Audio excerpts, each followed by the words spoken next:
My son's friend's parents want to adopt him. Here's the story. All names have been changed to protect everyone involved. I, 24-year-old female, am a single mom to my son, Owen, 8. It's been just us since day one. His father isn't involved and has avoided child support for years. Yes, I've tried everything. My parents disowned me and I had to drop out of high school. Since then, I've worked a variety of jobs to keep us afloat. In our area, public schools are assigned by lottery, so children have a chance of attending any school as long as they enter them. Our neighborhood school isn't great, so I enrolled Owen in a different one across town. It's close to my job, so it works well. Last year, in 2nd grade, he met Charlie, and they became close friends. Owen started spending a lot of time at Charlie's house. I met Charlie's parents, Nate and Paige, a couple of times, and they seemed nice and supportive. Owen always had a great time with them, and Charlie would occasionally visit our apartment, though they mostly hung out at his place. For spring break 2022, I missed registration for camps, and Paige, a stay-at-home mom, offered to take Owen for the week. I felt uncomfortable asking so much, but she insisted and Owen had a blast. They did many fun activities, and Paige refused my attempts to pay her back, though I couldn't afford it. That summer, Owen went on vacation with them. I was hesitant, but it was an experience I couldn't offer him. He had a great time, and I kept telling Nate and Paige that I could never repay them, but they kept saying they loved having him around and praised him as a sweet, respectful kid. At one point, I asked Paige why she was so insistent on having Owen over so much. She told me that they had always planned for Charlie to have a sibling, but that hadn't worked out, so they enjoyed having Owen as a playmate. I found it sweet that the boys thought of each other as brothers, and I thought it was harmless. Surely Nate and Paige understood the boundaries, right? Fast forward to spring break this year, Paige and Nate didn't just offer to watch Owen while I worked. They asked if he could stay the whole week at their house.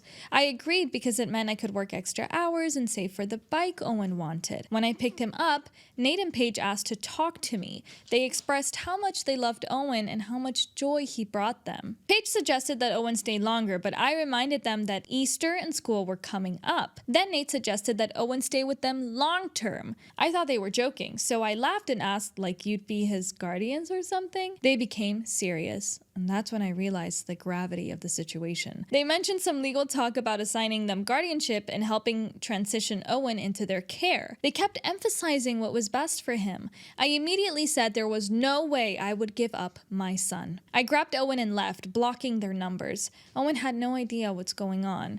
I'm keeping him home tomorrow and taking the day off work to figure things out. Legally, they can't take him, but now I know their intentions and I'm terrified him. I don't want him back at that school. Do we move? I'm lost and feel stupid for not seeing the signs earlier. How am I supposed to explain this to him?